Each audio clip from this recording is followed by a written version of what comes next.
Hey, welcome back to the infamous Coughcast. This is Brian. This is Daryl. I caught your cough when I started. So this isn't the Coughcast. This is the infamous podcast. Thank you for tuning in as usual. And Daryl, this is episode 490. Okay. We're in the drive to 500. Okay. I was like, where's the episode title and everything? It's up there at the top. I know, but you have to say it. Come on. Oh, from covert missions to facehuggers, secrets everywhere. Yes, there are a lot of secrets. And I kind of like my subtitle. What if the CIA and Weyland-Yutani merged? Spoilers, everyone dies. Yeah. So yeah, we're talking about Alien Earth again and the terminalist Dark Wolf. We've got one episode of Alien Earth. We've got 2 episodes of Dark Wolf. I have to say, I'm just gonna say this. After watching these 2 episodes, I realized I did not actually like the first episode of the show of Dark Wolf. So No, I did. I still did. No, I did. I mean, I'm just saying, like, after what we got like for these 2, I was like, I was waiting for this. So, well, like I said, like the episode 1 was a prologue, which was needed. It's like that's how it played out. It was absolutely a prologue. I liked episode 1. I didn't like episode 2. My bad. Episode 2, yeah. Episode 2 was the one kind of like the bridge from the prologue, and have a chapter 1, which sometimes is kind of boring, can be boring, and then you go then you're like, oh, now we're in the shit, which. Literally. Episodes 3 and 4 are quite. They are. I mean, that definitely the shit. Anyway, so yeah, Daryl, how are you? Not too bad. It's a Tuesday. We're missing Alien Earth right now, but that's fine. Let's be honest. We've never watched it when it's been quote live. No, I just watched it yesterday. Or no, I'm sorry, I watched it this morning. So that's fair because I watched episode 3 of Dark Wolf at lunch, and then episode 4 right after work. So yeah, I don't want. Well, one of the reasons is I don't want to watch an episode like 5 days away, from when we're going to talk about it, and it's going to be like, I watched Alien yesterday. So, yeah, like there was something I wanted to talk about. So Dark Wolf episode 3, because I did watch that one last week. It's like, okay, I remember the ending and then some of the meeting of the teams, but it's not all. Although I will say episode 4 did help with some of the stuff when the previously on flashback. Oh, not flashback. The previously ons are great. Yeah. So they do a great job of all that. So yeah. Up. So one thing I wanted to mention, I just literally saw it 10 seconds before we went to air, now this is a rumor, and you'll understand why I said on paper this sounds so good, but currently the way that Hollywood is, it would be a disaster. Is that rumor is Universal Pictures Knight Rider revival is tied to a shared universe that will include Airwolf and $6 Million Man reboots. No. So I love that idea because all 3 of those shows growing up, I love those. But those shows, and we know, yes, we did have a Fall Guy movie that I was pleasantly surprised how I liked it. I don't know if if I could extend that to all the reboots and Universal's shared universe thing. Yeah. So for the Fall Guy, as an example, there was a reason that movie was so good. And it's not because he's a liability in the backfield, defensive backfield specifically, but it's because the chemistry between him and was it Emily Blunt? Yes. Yeah, him and Emily Blunt was off the charts. Absolutely. So, and then Aaron Taylor Johnson, like, definitely won the Heat Check Award for that movie. Like, 100% was the Raymond J. Barry Heat Check Award winner. I don't remember who the Miami Heat player was. They call that because I haven't listened to The Ringer in years. But yeah, here's the thing. I think they have to get the tone right. Mm-hmm. Like the Fall Guy worked as a comedy because, the idea of the fall guy was kind of ridiculous. Yeah, The Night Industry 2000 has to be kind of a serious movie. Like it can't go it does. it can't be a parody of the show. Like it can't give it the 21 Jump Street treatment. No, no. It's like you said. If you again, I did go back and I've watched a couple episodes of Fall Guy over the last year or Yeah, so, they're on more than a Amazon. couple. Yeah, right. And it does have that comedic type, that not theme, but Yeah, it's just got some that funny to tone. it. Yeah, because like you said, it's a ridiculous concept Mm-hmm. that if you take it too seriously, people are just gonna check out. Right. But like you said, the Fall Guy had that nice blend of serious, but not too serious, and then it leaned into like the fight on the bus or the fight through the street. When they were that Yeah. chase in the truck, I should say. Yeah. I mean, that was ridiculous. Yeah. That was wholly ridiculous. But cool too. But this is the thing: if it was a super serious movie, that would not have worked because it was so over the top. But when you have that tone that is that's straddling that line where it's more comedy, but there are some serious moments to it, that absolutely works. So you're right. You can't do some like James Gunn, Mm-hmm. like I'm just giving an example, or Taika Waititi, they can't even read the script. Right. I don't even want them in the theater watching the movie. Like But James Gunn and Superman, no, thank you, pass. right. But Taika Waititi in Star Wars, pass. Actually, Yeah. Taika Waititi in anything at this point, pass. Right. He's had a good run, So Well, I mean, Jojo Rabbit was the last of his creativity, and he used it yeah, all up. So yeah, I pretty much think he did. So I mean, but it was I just like saw, Kevin Smith, and when he had his heart attack, like what died was his creativity, not him, and he came back as a crying shell of himself. oh my gosh, does he cry anymore? The best superhero movie I've ever seen. Shut up. Just shut up. Anyway, which is funny because like I've recently rewatched Dogma. I went and saw it in the theater. Like that was the Kevin Smith. That was great. But yeah, you have to be very careful. Like if you're gonna bring in Airwolf and the $6 Million Man into Knight Rider, I don't know if I want that. Like yeah, I loved all of those things separately, but I wasn't ever like, you know what we need? We need an attack helicopter serving as Overwatch for Kit. Because you know who didn't need an attack helicopter serving Overwatch? Kit. Mm-hmm. No, I think it would be less that and more along the lines of, yes, this is happening, and if we ever want to do a team up down the Sure. road, Okay. which is again, in theory, Yeah. that is fine. I just don't trust Universal. I'll just put it like that with something like that. I mean, I just don't. the only crossover universe I want to see at any point ever for the remainder of time, and it has to happen before Vin Diesel dies, is the Transformers in Fast and Furious. Oh, I thought you were going to say G.I. Joe and Transformers. No, screw that. Transformers and Fast and Furious. I'd rather G.I. Joe Transformers because I love the comic as a kid. Yeah, I get that, but like, what kind Not of the G.I. are Joe they movies giving us? that we saw. Like not even the No. Snake Eyes movie, which I watched. Not even the I don't know why I did that. no. It would be more of it'd have to be a reboot, and it was alluded to in the Rise of the Beasts at the end of that movie, no, which I know. did not like. But The biggest problem with Rise of the Beast is they didn't pay attention to physics. I mean, There's no way the little kid from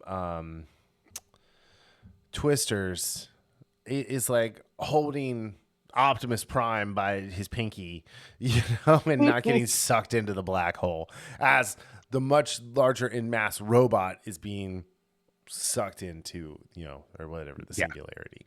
Anyway, so you shared something interesting with me earlier this week, and where did you find that? Like, what was the source? Do you remember? The Superman, Well, just the Warner Brothers. Yeah, the the whole. Warner. So it was Oh, it's a Variety. tweet. It's from Variety.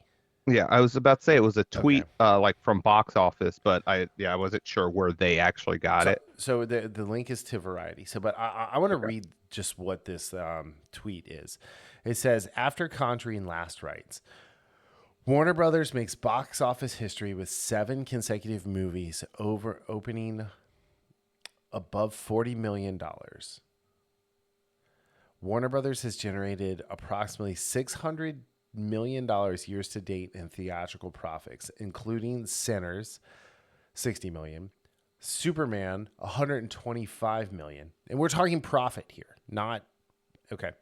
Final Destination, 75, Weapons, 65 million, and F1, 34 million. What multiverse are these dumb motherfuckers in that they think Superman made $125 million? Yeah,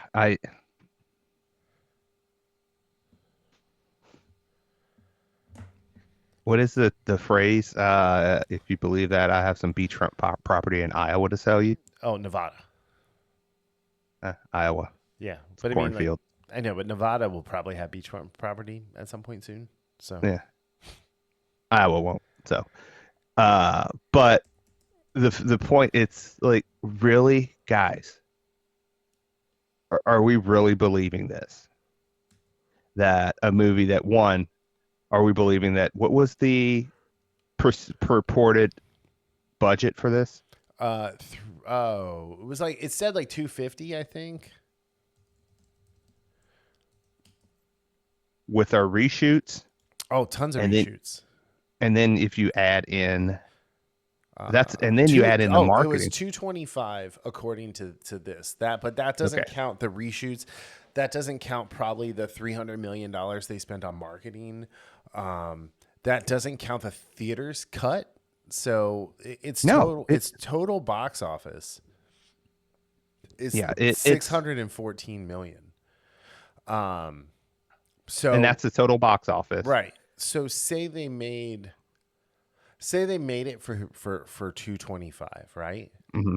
That's a little bit of profit.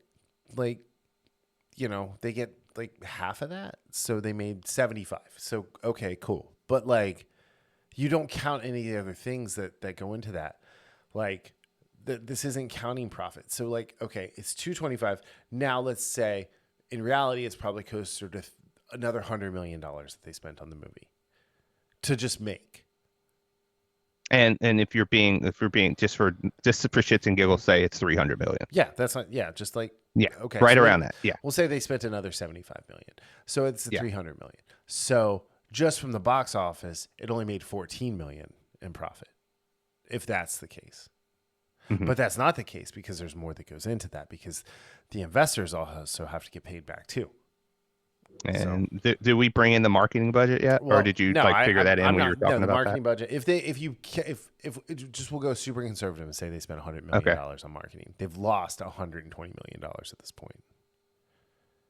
In reality, they probably lost closer to $200 million. This movie had to make about 7 or 750 to break even, and To break even. Yeah, Like you said, to break even, not to make a profit. Yep. To break even. And they're trying to spin this that they're going to make 125 million in profit. Mm-hmm. This is why it's very difficult to trust anything that comes through, because again, I haven't seen it. Somebody might have in the media, but nobody's questioning that I've seen, at least. No. And again, I could have missed hadn't it. even seen this until you showed me. Yeah.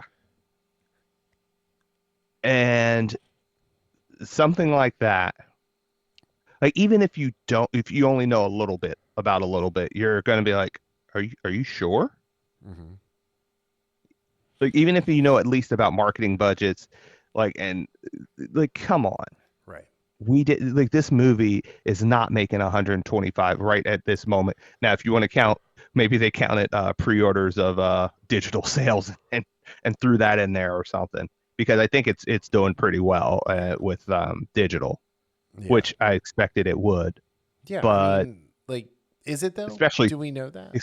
Well, no, I don't. I'm just expecting it was Like, who's spending $25 to buy that movie and the same person. $20 to rent it? Well, think about it. If you didn't go to the movies to see it, why wouldn't you? Like, if you're like, hey, I'd rather see it in the comfort of my home instead of spending $20 a ticket or $18 a ticket for four people. I mean, that's a steal.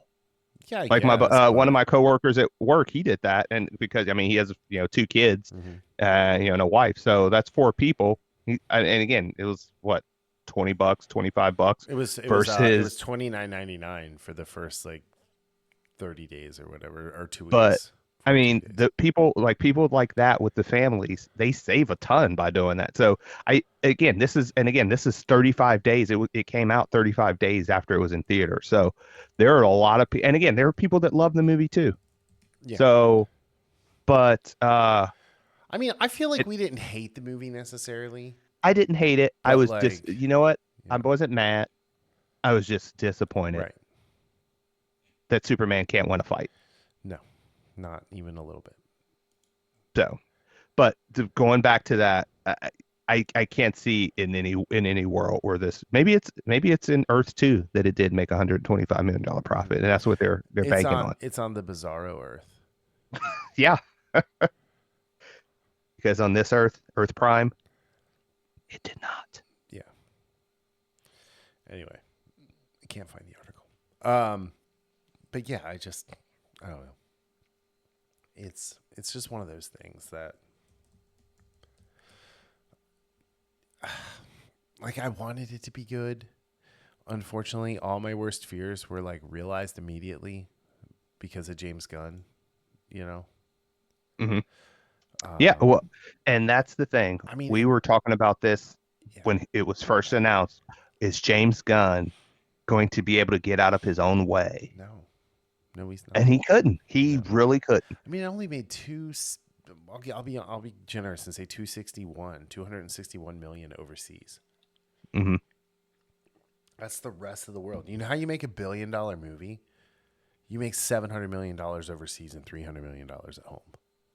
Right. That's just the Michael Bay method to $1 billion. Well, hell, look at the Avengers movies. I mean, even as much as those movies killed it in domestically, I mean, they were making over $1 billion overseas. Oh yeah, so yeah, it's. I mean, the only Avengers movie, and this just says a lot about the world outside of the U.S. that or Marvel movie, like at that first run, that crossed $1 billion, that did more domestically than overseas was Black Panther. Yep. So, and then Captain Marvel made $1 billion, but like Disney was just buying tickets. You'll never convince me that that's not true. Well, I mean, I remember seeing pictures of it. Again, it's the internet, so you don't know necessarily, but there are a lot of people, even before it became, like, I guess, popular to hate on it, quote unquote. Like, even in the beginning, people were talking about, hey, like, it said my theater was full and there's nobody here. Yeah. Like, that's very curious. Nobody showed up. Everybody was just like, you know what? I'm just going to let them keep it. It's just kind of a donation. Yeah. But, I mean, this movie, again, I find it hilarious that a lot of the fans of this movie, and it's not all, don't get me wrong, it's never all, but there's these fans where they get on Snyder Bros and all this stuff talking about Snyderverse, and it's like, dude, you are the opposite side of this fight in the sense of you all will die defending this movie, this Superman movie, because you're so out of it that you don't even understand, your own hypocrisy. 100% honesty, I think both movies were kind of mid. Like, they're fine. Like, well, I don't think either one of them are great Superman movies. Well, look, I love, I've told you plenty of times. Yeah. Wait, hold on. Let me talk. No. I've told you plenty of times how much I've loved Man of Steel. Right. But Man of Steel had some of the same problems as this movie did. Mm-hmm. And I understand why people don't like it. Just like, I was like, okay, I can see why people like Superman, because it's silly. It's like Saturday morning cartoon. Sure. I mean, as a Superman, I don't want a Superman that can't win a fight. Yeah. But yeah. But I mean, again, Man of Steel, I don't care how much I love it. It's a super flawed movie, Oh yeah. and it's very divisive. And That's you're the allowed thing. to love it. That's the beauty of it. You're allowed This to is the love thing. the James Gunn one too. I don't know why you would, but you're allowed to. But this is the thing. I can say that as a person that loves it. I understand it was very divisive because it was very flawed. Right. The people that are defending this Superman, they can't. A lot of them. Now I've had conversations online where some people have said the same thing and agreed with me that loved it, but they're like, okay, I can see where you're coming from with all these flaws. But so many of them are like, no, this is great. This is how Superman was. This is in the comic. Mm-hmm. All this stuff. It's like, look, if you like a movie, that's fine. This is a comic accurate Superman. It's like, Yeah. shut up. Yeah. So, yeah. I mean, honestly, there's only one way to do Superman right, and it's just suit the John Byrne Man of Steel, like storyline. Oh, okay. Like, no, I mean 100%. Like it's the most like cinematically done one, but you can't do it now because they've kind of like sipped on its Kool-Aid a little too much. Mm-hmm. And what they really need to do is like not have Lex Luthor in a movie. How about that? Let's start there, and go from there. But I mean, that was actually one of the. Okay, we got to get to other stuff. We don't need to rehash this. Anyway, Yes. But I was just. Oh yeah, go ahead. I will finish with this when you were saying it's not going to have stop having Lex Luthor in it, doing the John Byrne Superman. Have you seen the image of the Man of Tomorrow? No. Which is going to be the follow-up, but it's not going to be Superman 2. They don't even have a script yet. No, but he posted James Gunn posted a picture of Lex Luthor in his power suit and Superman together. So take that for what you will. This is why we can't have nice things. Yes, and that's all I have to say about that. I just want to say, I'll never forget walking out of the screening for Man of Steel. Because we went to the preview, remember, in Kenwood? Yeah, and that was Kenwood, right? Yeah. And we walked out because we were like, where is this theater again? Because they had moved it out of the mall across the street. Anyway, we went and we came out and we were all like, yeah, it was okay. And the one guy was like, I really didn't like this. And you're like, I loved it. Yeah. And we all just kind of stopped talking and looked at you for a minute. Hey. No worries. No worries at all. All right. Let's talk about Alien Earth after 22 minutes and 36 seconds of gabbing. All right. So I'm just going to say this. I want to get the ratings out of the way just so we can talk about it and not worry about it. So out of 5 in space, no one hears you in the loving embrace of a facehugger. What do you give this episode? I actually have to pull this up again because it closed out on me. Early. Come on, guys. Do you want me to tell you your number? No, I want to say it myself. Fine. Thank you very much. So while you're looking for that, I gave it a 4.28. So I just took a massive leap forward. Some would say a quantum leap. Yes, a quantum leap forward. I actually start watching the first episode again, but of the reboot or the the original. Nice. Anyway, yeah, I this is everything that I would have wanted in an Alien sequel. Mm-hmm. In an episode, just even all the way up until the end, like. If the Nostromo crashed into Earth, this is how I would have wanted it to go. So for me, I gave it a 4.15. I really enjoyed this. We had talked about, I think the first week we talked about this show, one of the things I said I wanted to see is, and I thought I was wondering if they were going to get back to what actually happened on the ship. And I'm so glad that we got to see what happened on the ship. And it sounds very cruel. And I said this to you earlier today. There has not been a crew in any TV show or movie that was more deserved to die more than this crew. Yeah. like they were an awful crew and they got what they deserved because they were careless. They were legit stupid for, again, when we talk about how smart people can be dumb. Yeah. And I just have to wonder, and I think we talked, I said, who's also dumb is the Yutani people who thought, okay, let's put this crew of misfits together for this 65-year journey to get these biological samples that are extremely dangerous, and let's expect them to keep them in containment. Right. Okay. That it's just, and I know that they were, as I told you, I thought they were trying to make this crew very eccentric, which is fine, but it felt very over the top in a way that does not befit the show. Yeah. And obviously with my rating, it didn't take away a lot because I still thought this episode was excellent.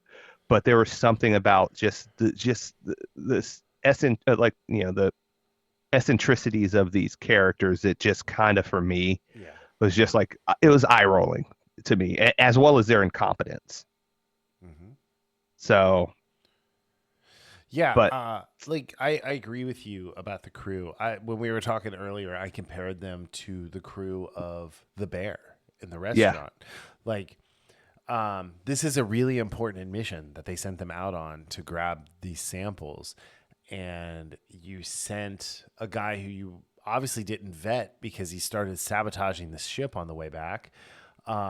And then it was just like, this ragtag bunch. It was like the crew of the Cant, right? They were like, they had nowhere else in the universe to go, so here they are.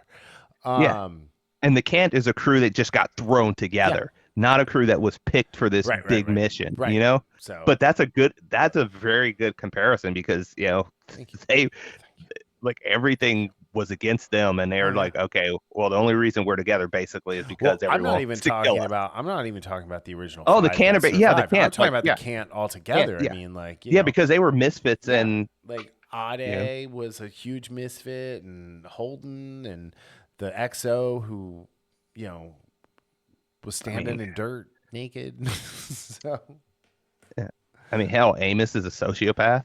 I mean, Amos is salt of the earth. Yeah, Naomi. I mean, just think of these. Yeah.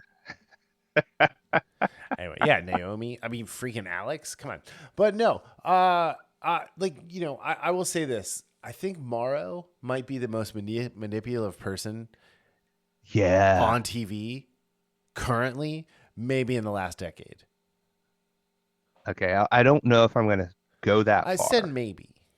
But I know, but what I'm saying is, like, I'm just saying I'm not there, but as far as what I've seen, I'm just trying to go through the stuff I've seen in this last couple of years, which, again, we're talking about our TV shows have been very, very good.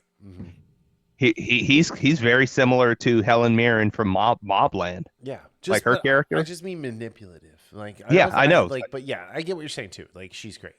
I mean, how manipulative she was. I mean, and everything she did. Yeah. But I mean, he is ruthless, and he is. I mean, dude, he's like, I have a mission. I'm going to do this mission regardless. So, I guess you can be, Andy's a Swiss Army robot with a giant knife and a welding torch. So, but no, I liked all of this. I liked when he went down to the sick bay in his underwear, and they're like, "You're in your underwear," and he's all like, "You're fucking idiots!" Like, he was like, I love that he has to hold back because he's a cyborg and he's got like some level of programming. I also liked when he called out that he should be in control, and Zavari was like, "No, I'm the captain." She pointed at him and goes, "I'm the captain now." And he never treated her like the captain. He basically assumed command and had a little mini coup of one. A coup of one. But I thought that it worked really, really well. I did not care for the reveal of the saboteur because I forgot the characters' names, and I thought Petrovich was the old guy.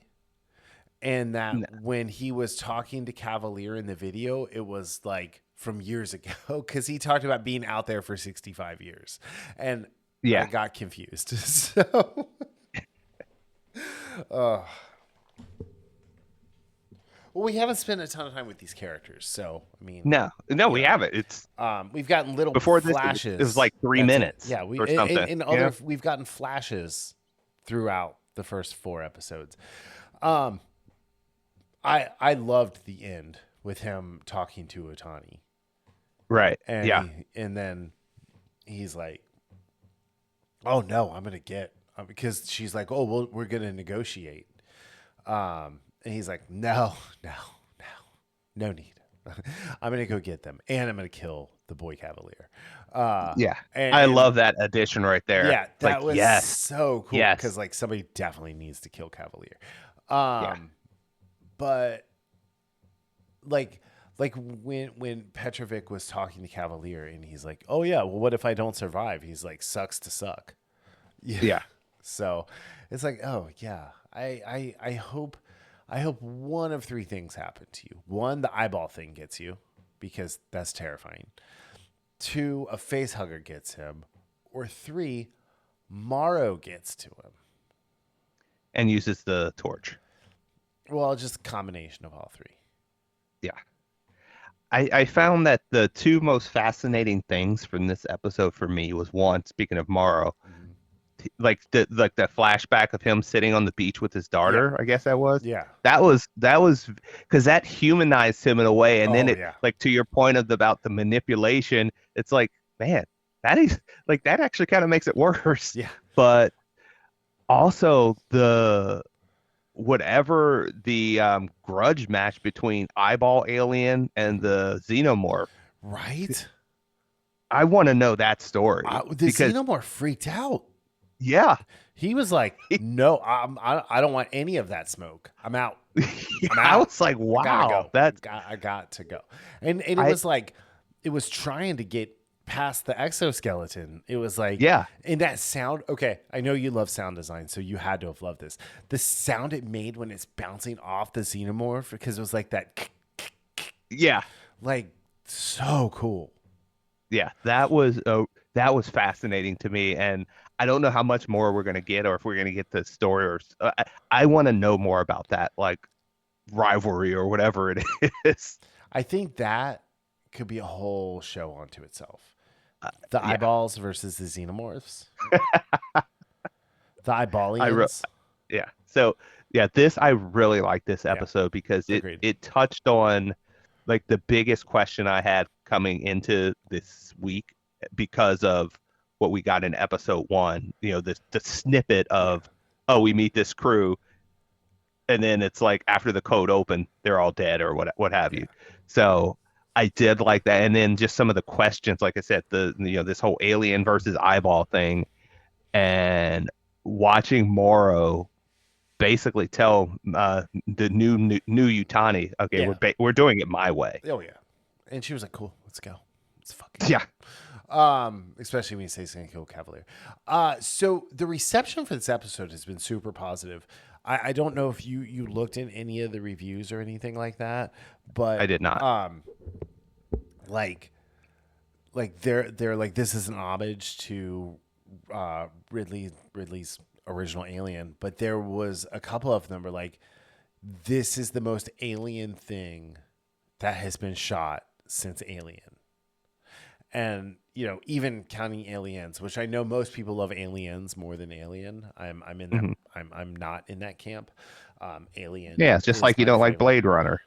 I don't like Blade Runner. What? Disgust me. Why? It's stupid. Get out of here. It's boring. It makes me want to die. Not as much as Blade Runner 2049, though. I'll be honest. Like, I was invested until Batista's character didn't show up again. Just like Skyfall. Oh, dude. Just like Skyfall. That character, that's hilarious. I mean, that was like his character was very. I really I like was that like, character. And why are you and gardening in a desert? This is amazing. Let's stay here. Let's like whatever you and the defensive backfield liability have going on here. Let's go. And then they're like, no, we're gonna redo the first movie again, but this time with Ryan Gosling instead of Harrison Ford.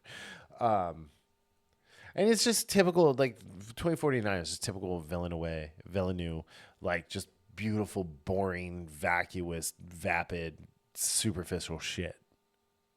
Yeah. So it's like you take but going back to a gold-plated dump, and that's a Denis Villeneuve movie.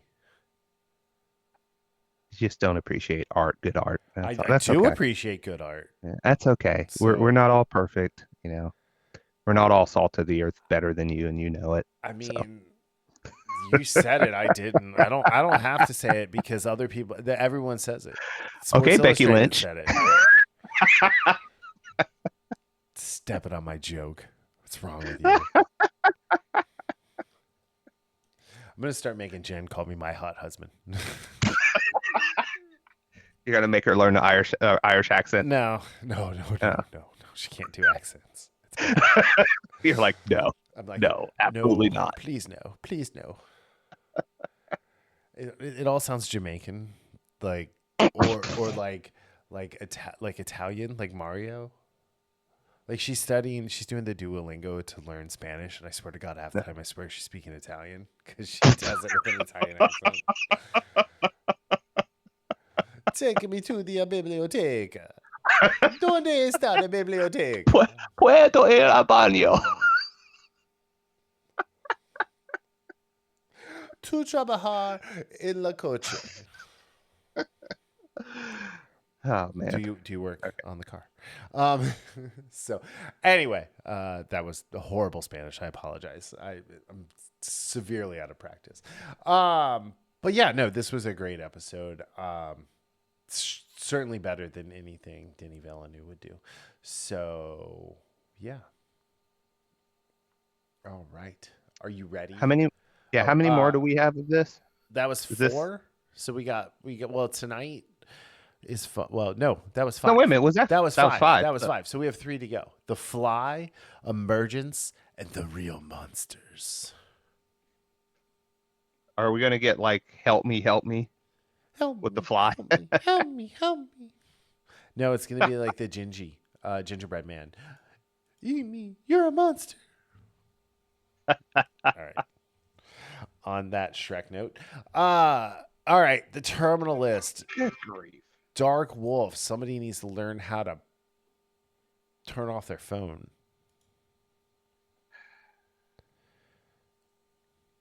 This is annoying, but yes, terminal list, Dark Wolf. I'm just gonna say, if we were in a movie theater, I wouldn't have been surprised. What do you mean? That's your phone went off. Never mind. What's that supposed to mean? You know what it means. I never have my phone on. Just like you don't yell at the screen. Okay, that sounds like projecting, but I don't yell at the screen. I make snide comments to the person sitting next to me, regardless if they're there with me or not. Yeah, So, you whisper loudly and heckle the actors. I mean, some movies deserve it. Let's be honest. So yeah, you should have come with me and Carlo to see Fantastic Four. Did you heckle Pedro? The whole time. I'm pretty sure he's half a retard. No, he's a full retard. So, I mean, all right. Anyway, yeah. Episodes 3 and 4 of the terminal list. Episode 3, What's Past is Prologue, and episode 4, The Sound of the Guns. This is pretty much one long episode. Yeah. Unlike the first 2, which like I said, I liked the pilot. I did not care for the audition. That was the one that I was kind of like iffy on. Yeah. I will say this about episode 3.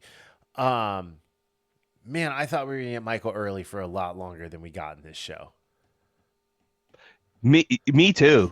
That was the one where I was like, I wanted to text you like, he is highly underrated as an actor. Two, if you've never seen the show Sleeper Cell, go watch it. Like when you're done listening to this, go find it. If it's anywhere, it's probably on Paramount Plus because it was a Showtime show. And then go watch Too Fast, Too Furious because he loses his rent money. But no, he's really good. I wish he got more. I wish he did more. You know, I'm always excited when Michael Early shows up in a show or in a movie or whatever. With the one he did with Carl Urban that they showed out of order, like human robots or oh gosh, it wasn't being human. It was I was just gonna look at what was that name of that movie? I don't even remember. But like if that show had been shown in order, that'd have been amazing. Yeah. Anybody, the Fox executives that were behind that should have been fired. Tarred and feathered. Tarred and absolutely. Drug out in the streets in their underwear. Yeah. Yep. But yeah, no, I like this first one, or episode 3. It was good. They're tracking a nuclear physicist who's in Budapest, who's trying to get the secrets to Iran to do the nuclear bomb. We're getting more about that. They're wanting to, so they can enrich uranium and build a nuclear weapon. And again, like you said, it's perfect thing you said where it's like this was like one big episode. This is because they lead into one another so well. Just that straight through the through line for both episodes. And we have some really good, just character development. Oh yeah, well we get their whole team or their new team. Yeah. And like Ish, who was Michael Early's character, and then you had Veron show up, and then you had Landry, who is Luke Hemsworth. I really like that. I like Veron. Veron might be my favorite guy on the team because of his backstory and because he actually like has a soul. Yeah, and we get that in episode 3 where he has a chance, like he's he needs to eliminate. She's not really a threat in the sense of helping Iran and get arms, but it's more about the fact of who she is, and wanting to wipe out any potential for knowing what they're doing. Yeah, I guess you would say. Yep. But yeah, he has, and that's where you're talking about his backstory, because we hear his backstory about why he joined the Americans in the fight for his country, and why he's doing what he's doing right now. Yeah. So I think this is a very good character study, and I also think we get some very cool foreshadowing in some conversations, like specifically the conversation between. I'm sorry, I was wrong. It's Farouk, not Veron is the girl who's really good at tech. Sorry, my bad. Yeah. But no, Farouk is the character who I'm like, yes. Yeah. And I've seen this guy in other stuff too. Yeah, he's been in a lot of stuff. He was on 24 one season. Oh, I didn't. Okay.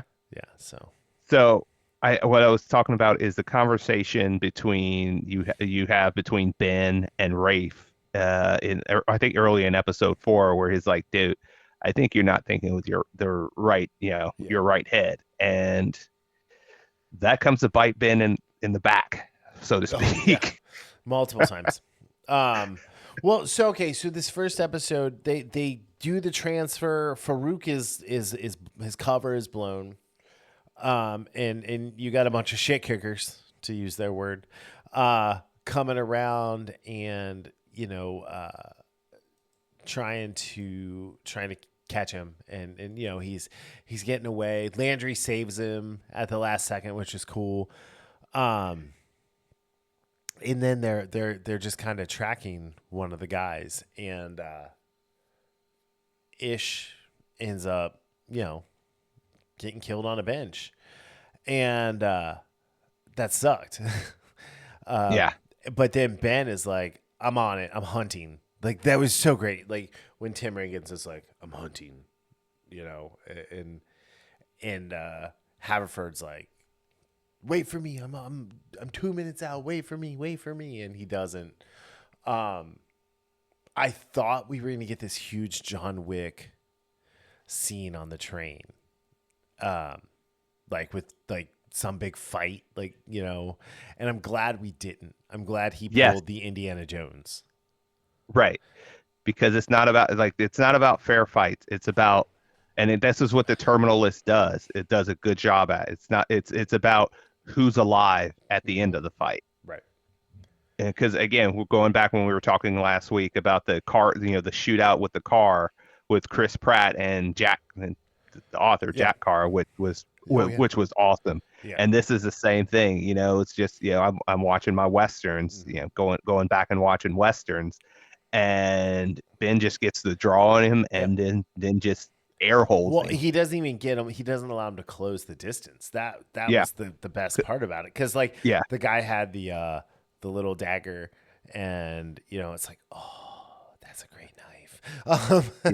So, but and you know, and then you know, I liked how he was like, hey, turn off all the CCTVs from here to here. And you know, and then he just walks off afterwards. Like everybody's running and like the police are coming looking for someone with your description, and he's just casually walking away. Yeah. So I thought it was great, especially because Farouk had like went in and he flipped his leather jacket inside out to like change how he looked a little bit. Like I thought, like I really really liked how everything kind of went down, and then leading into the fourth episode, The Sound of Guns. They definitely set up Hastings to be the mole. Oh, where he gets the because he phone meets call, with the Salacious Scouts or Cellulous Scouts, the people who were affiliated with his dad, and he confirms that, you know, he's got an asset in Tehran, and you know, it's all of that, and it was interesting. I didn't really care for the thing with Landry, as far as like making the moves on Veron. But at the same time, like, what's her name? When she, oh God, what is Parash, when she's like, hey, the world's full of Landrys. It's she needed to learn that lesson. Like, you know, it was like, okay. So, I also think it's funny that, like, kind of spoiler for the end of the episode, but it's kind of funny that the Israelis betrayed the Americans here. So I'm like, wait a second. Hold on. That was a very, and again, because as I mentioned, I think when we first start talking about this, this is a new origin for, like, this did not happen in the books. Now, when I say this, I mean the whole Ben aspect. I don't know if they have taken parts like of certain storylines from the book, but from what based on what Chris Pratt was saying, this was, you know, his brainchild, and then, you know, working with Jack Carr and everybody else to get this vehicle moving. Yeah, well, Pratt is the executive producer of the show. So, which is pretty cool. Did you say Pratt? Yeah, Pratt. That's his handle. Isn't that his Insta handle? Yeah, it's Twitter. Or it's Twitter? Okay. Yeah. I mean, come on, show some respect. I love following him. He's great now. He used to be hilarious. He's just great for different reasons now with all his RFK stuff. But I thought the shootout was really good. You're right about the whole heat scene that happened. Of course, they did kind of drive directly into a kill box. They really did. Like, how much high ground is there in Austria? It's like, dude, like, there's only high ground. How did you find the only low ground in the country to, you know, anyway. To be fair, they would have gotten away scot-free if it wasn't for the mole. Or the double absolutely. cross. So. The double cross and the RPG.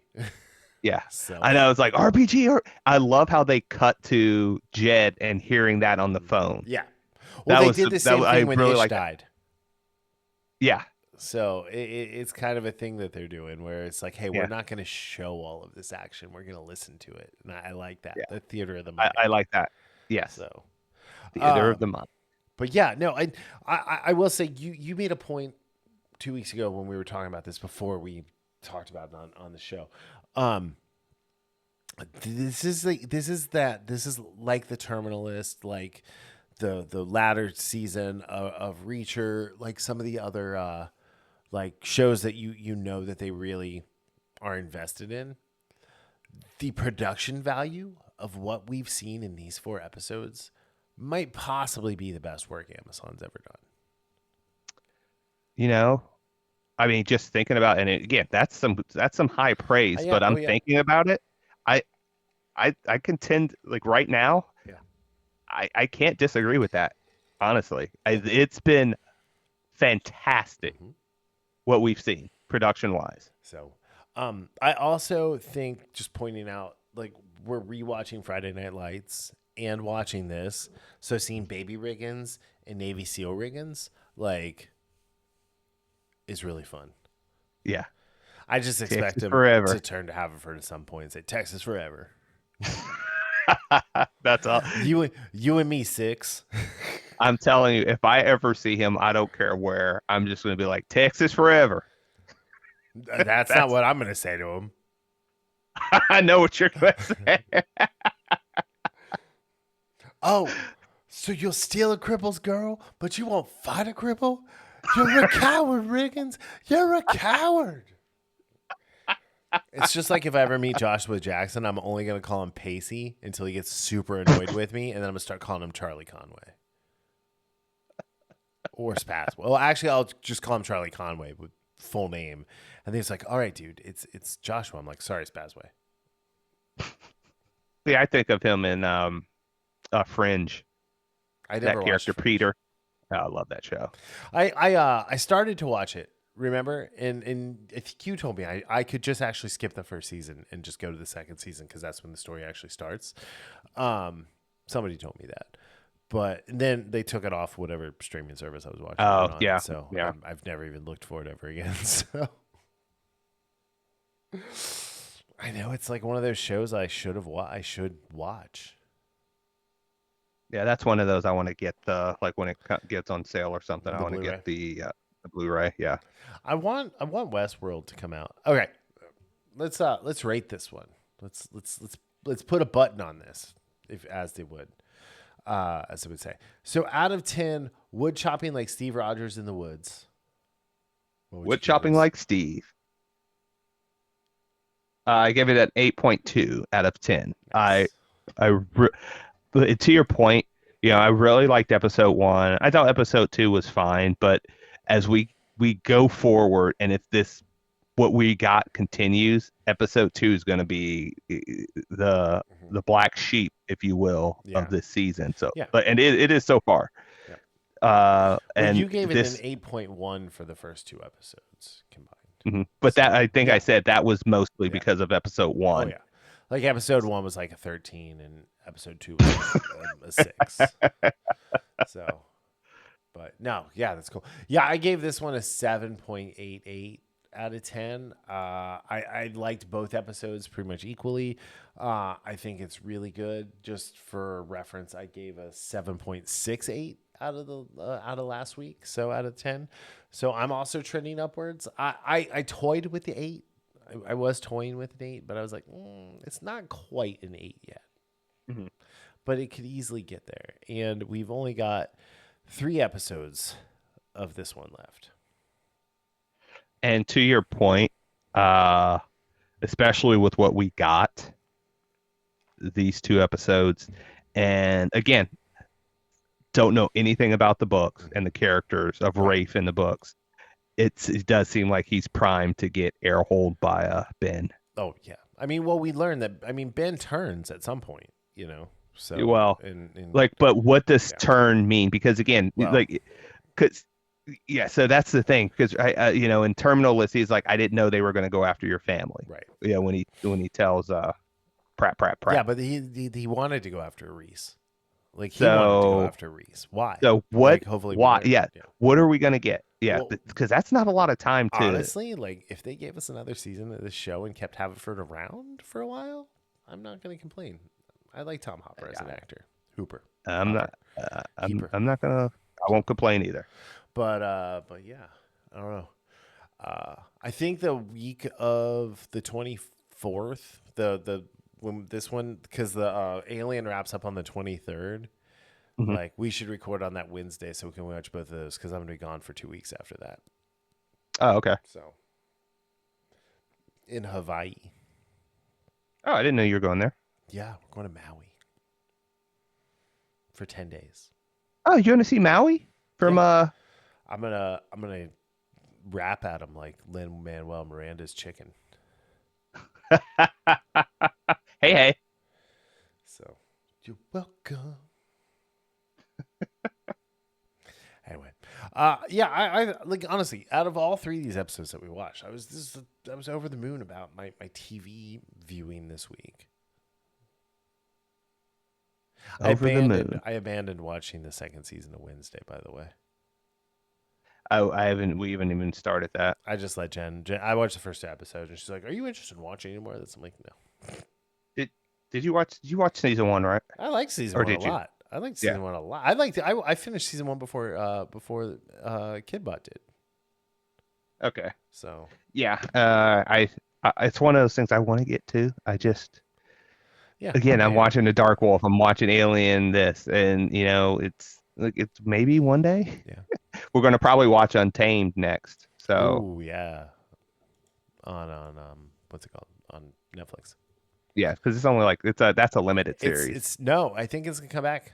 They definitely can come back, and it wouldn't be an issue. Well, that's what it was advertised as, like, because it's only 6 episodes. It's 6 episodes. It's really good. So, okay, so I'm looking forward to that. Yeah, you should. It's good. It's well worth watching, and it's fun. And Eric Bana is pretty freaking awesome. So, if I had to rate the series, I would definitely give Untamed like a 7 out of 10. Mm-hmm. So, yeah, I'm definitely interested in watching that. Yeah. All right. Well, if there is nothing else, let's call this a night. Yeah, let's call it an episode. Texas forever. Texas, Ohio forever. You can't say Texas forever. It's Ohio forever. Anyway. Alrighty then. So, well, on that note, thank you all for listening. We will be back next week with more fun episodes. Anyway. And we'll just have 1 episode of each this time. Yeah, just 1. So we'll have to think of something else to pad the stats with. So pad the stats. Yeah. Yep. All right. On that note, we'll see you all later. Goodbye. See ya.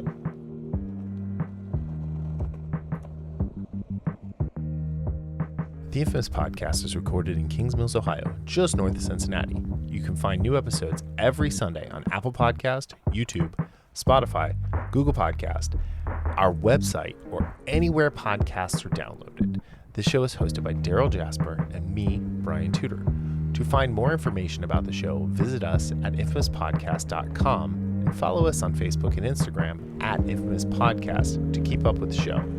We also have a Patreon page, patreon.com/infamouspodcast. We have some great rewards for our patrons and are looking for help to grow the show to bring you more of the content you want to hear.